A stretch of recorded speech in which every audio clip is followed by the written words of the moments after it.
Bonjour Otto. Donc aujourd'hui, on va passer au chapitre 4. Bon, j'espère que la coquin me l'a. J'ai oublié de dire ça. Aujourd'hui, on va passer au chapitre 4 qui est relatif à l'extraction du modèle géométrique inverse pour des robots à structure ouverte simple. Toujours, il faut garder en tête qu'on est en train de travailler, ou là qu'on est en train d'apprendre les modèles pour les structures qui sont ouvertes simples. Et donc par la suite, ce qu'on va apprendre comme modèle, et ayant appris la méthode de Khalil ou bien la méthode DH modifiée, vous pourrez par la suite relire ou bien appliquer ces méthodes aux structures complexes, arborescentes, fermées, etc. Donc c'est une écriture qui va être généralisable contrairement au modèle fait par la méthode de DH standard, qui trouve des difficultés quand on veut la généraliser aux structures complexes. Donc on a vu le modèle géométrique direct qui nous permet de passer de l'espace articulaire vers l'espace de travail ou bien vers l'espace de l'organe terminal. Et on a vu qu'en fait, le modèle géométrique direct n'est autre que la matrice de passage qui nous permet de décrire la situation de l'organe terminal ou bien le repère lié à l'organe terminal qui est le repère Rn dans le repère R0 qui est lui le repère lié à la base du robot. Donc la matrice ou bien le modèle géométrique direct, c'est la matrice de passage T0n qui va décrire les différentes transformations du repère R0 vers le repère Rn. Et donc, connaissant les paramètres articulaires ou bien connaissant les positions et orientations des paramètres articulaires, on va remplacer ces données de paramètres articulaires dans le modèle géométrique direct qui est la matrice T0n et on va savoir quelle est la position de l'organe terminal connaissant ces paramètres. Le modèle géométrique inverse, c'est l'inverse, tout simplement. Donc c'est ayant une position et une orientation de l'organe terminal, quelles sont là où les configurations des paramètres articulaires qui vont me permettre d'être dans cette position. Et donc en fait ici c'est ça le travail qui est utile. Si je veux que mon organe terminal soit à cette position, quelles sont les positions et orientations que je dois donner à mes articulations pour qu'il me positionne mon robot ou bien pour qu'il positionne mon organe terminal dans cette situation, pour qu'il le mette dans cette situation. Et donc, vous allez me dire pourquoi on n'a pas directement calculé ou bien fait le modèle géométrique inverse. Le calcul du modèle géométrique inverse nécessite la connaissance du modèle géométrique direct. Le modèle géométrique direct va nous permettre de simplifier les calculs du modèle géométrique inverse.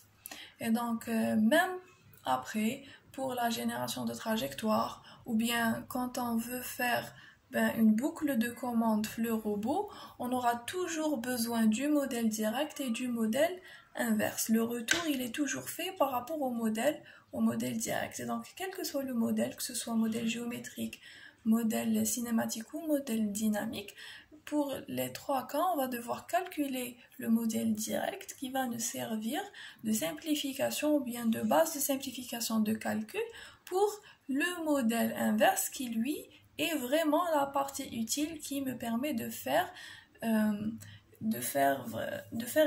réellement de la commande. Donc on revient vers le modèle géométrique inverse. Donc le PDF que je vais vous envoyer, il contient 3 méthodes de calcul le modèle géométrique inverse. Ce qu'on va voir, les 3 modèles, c'est la méthode de Paul, la méthode de Pepper et la méthode de Ragavan et Roth. Donc, ce qu'on va voir, ou bien ce qui est dans le programme, c'est seulement la méthode de Paul. Mais, le PDF a fait les 3 méthodes. Vous pourrez par la suite généraliser votre connaissance par rapport à ça. Mais déjà, si on va bien comprendre le modèle de Paul et on va pouvoir l'appliquer correctement, c'est déjà ça. C'est le plus important. Par la suite, vous pourrez comprendre par vous-même. Donc, il existe 3 méthodes de calcul du modèle géométrique inverse, la méthode de Paul, la méthode de Pepper et la méthode de Ragavan et Roth. Donc, là, on va s'intéresser à la méthode de Paul. Donc, quand on est confronté à la résolution du problème du modèle géométrique inverse, donc j'ai commencé par présenter les 3 méthodes. En fait, elles sont des méthodes analytiques. Elles vont nous permettre de trouver toutes les solutions possibles existantes dans l'espace de travail de l'organe terminal. Donc déjà, on peut ne pas trouver de solution. Généralement, il n'y a pas unicité de solution. Pourquoi? Parce qu'on peut trouver plusieurs configurations qui vont nous amener vers la même position et orientation de l'organe terminal. Aussi, donc, les 3 méthodes, Paul, Pepper et Ragavan, c'est des méthodes analytiques. Soit elle va m'informer qu'en fait, il n'existe pas de solution, soit on va trouver la solution unique qui va nous amener vers cette situation de l'organe terminal, soit on va trouver toutes les solutions possibles lorsqu'il n'y a pas unicité de solution. Donc par la suite, je peux tomber sur le cas où il n'existe pas je peux tomber sur le cas où les méthodes analytiques ne me donnent pas de solution. Je ne trouve pas une forme explicite pour ce modèle géométrique inverse. Donc en contrepartie, on pourrait ici basculer vers l'optimisation. Et donc, quand on bascule vers l'optimisation, en général, on va trouver on va utiliser des méthodes numériques. Les méthodes numériques, elles ont besoin d'une délimitation de l'intervalle dans lequel elles vont travailler. Elles ont aussi besoin de conditions initiales. Donc, ce qu'on peut utiliser, par exemple, en optimisation ou là, en calcul numérique, on peut utiliser la méthode de Newton-Raphson. La méthode de Newton-Raphson, elle va se baser sur une connaissance d'un vecteur initial. Et donc, puisque le vecteur initial, il est en général donné par tâtonnement, donc les solutions qu'on va trouver, ça serait des solutions locales. On ne va pas trouver une solution qui est globale. C'est une solution locale qui va dépendre de notre point initial. Ce qu'on peut utiliser aussi, on peut utiliser l'optimisation, par exemple, par les méta-heuristiques. Aussi, donc l'optimisation par les méta-heuristiques va dépendre du choix d'une fonction objective sur laquelle on va faire notre optimisation. Et ça va dépendre aussi de l'intervalle dans lequel on va chercher ces solutions. Et suivant qu'on ait bien défini ou pas les paramètres de notre recherche heuristique et notre fonction objective, je peux tomber sur un minimum local, je vais avoir une convergence qui est prématurée, comme je peux retrouver des solutions qui existent dans l'espace de travail. Donc on a une panoplie de choix par rapport par rapport au calcul de notre modèle géométrique inverse. Donc on a les méthodes analytiques, les méthodes de calcul direct c'est les trois méthodes Paul Pepper et Raghavan, et on a les méthodes locales, c'est les méthodes numériques et les méta-heuristiques. Donc on a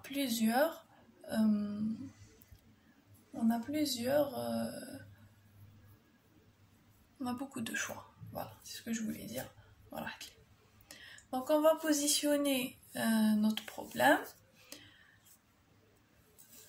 Donc ici, on avait défini le cours précédent qu'en fait, le modèle géométrique direct, on va le compléter par des matrices. La matrice atelier et la matrice outil.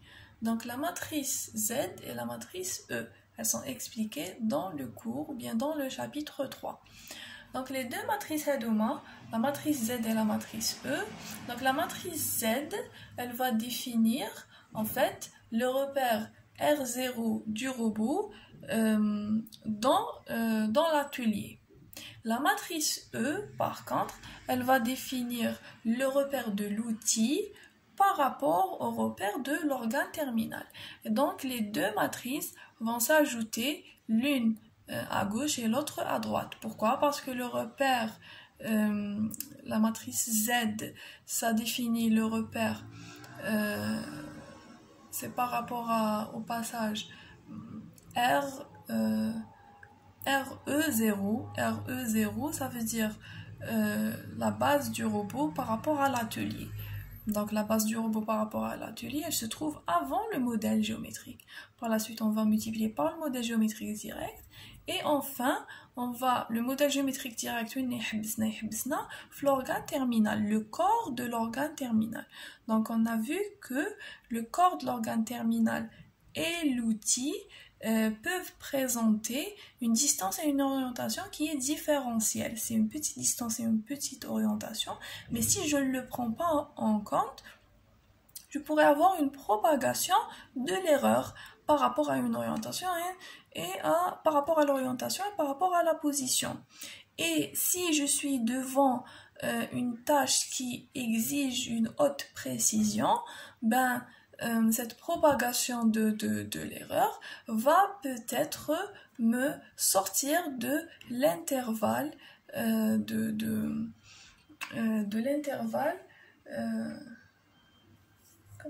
tolérable, de l'intervalle tolérable par rapport à mes erreurs selon les axes. Donc on doit prendre en compte avec la position et l'orientation différentielle entre le repère de l'organe terminal et le repère outil, et qu'on a défini par la matrice E, qui est la matrice qui va définir le passage RNE. Et donc la multiplication, on a le modèle géométrique direct désiré qui est FTE, c'est le passage du repère atelier RF vers le repère outil qui est RE. Et بيناتهم عندنا le modèle géométrique direct qui est de R0 jusqu'à Rn. C'est ce qui est expliqué ici. Donc ensuite, on a le problème de degré de liberté. Donc pour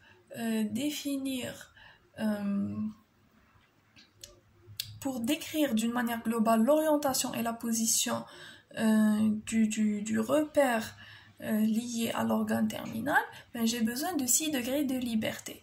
Pourquoi? Parce que la position, elle se décrit avec 3 points et l'orientation, elle se décrit aussi avec 3 angles. On a dit qu'au-delà de 3 angles, on a redondance de définition de l'orientation, mais au-dessous de 3 angles, j'ai une carence par rapport à la définition de l'orientation.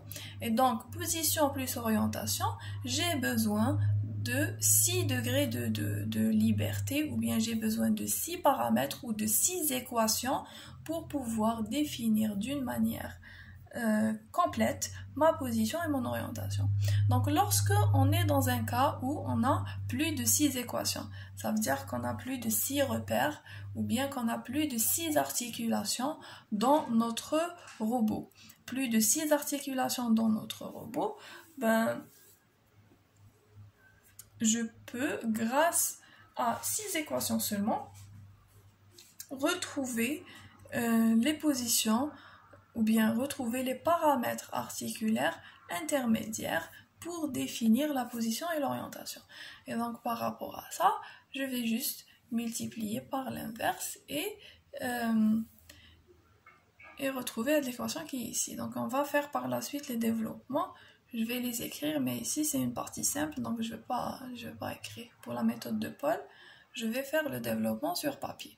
Lorsque on a un espace, ou bien lorsqu'on est confronté à moins de 6 degrés de liberté, ou bien lorsque j'ai moins de 6 articulations dans mon robot, l'espace opérationnel du robot, il sera inférieur à 6. Et donc, j'ai des données manquantes pour pouvoir coïncider le repère outil courant par rapport au repère outil désiré. Donc, ce qu'on va voir ici dans le cours, on est en train de coïncider un repère sur un repère. L'origine de le repère désiré sur l'origine du repère courant sur l'origine du repère désiré, et ensuite les axes sur les axes du repère courant sur les axes du repère désiré. Et donc c'est ce qu'on appelle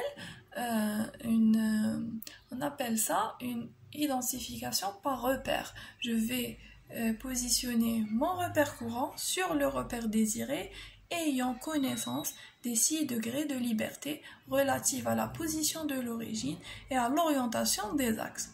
Donc lorsqu'on a moins de 6 articulations, donc je vais avoir moins de 6 degrés de liberté. Dans ce cas-là, pour pouvoir, on va plus avoir une identification par repère, on va plutôt chercher à coïncider le repère courant sur le repère désiré, connaissant certains éléments géométriques. On va par exemple coïncider les repères point par point et les orientations par rapport à des droites. Donc on aura des conditions qu'on devrait prendre en compte pour pouvoir arriver à ce repère désiré. Donc j'ai dit tout à l'heure que dans le calcul du modèle géométrique inverse, on a trois cas qui se présentent. Donc je peux tomber sur le cas où on a absence de solution. C'est lorsque la situation désirée est en dehors de l'espace de travail. Donc ça va dépendre, ceci est limité par le nombre de degrés de liberté, par le débattement des articulations. Donc le débattement des articulations, c'est shhal et dor, par exemple une articulation shhal et dor. Et aussi par la dimension des segments. Donc c'est la longueur entre deux articulations. C'est la longueur, c'est une longueur entre deux articulations. Donc ça va dépendre en fait de l'architecture du robot.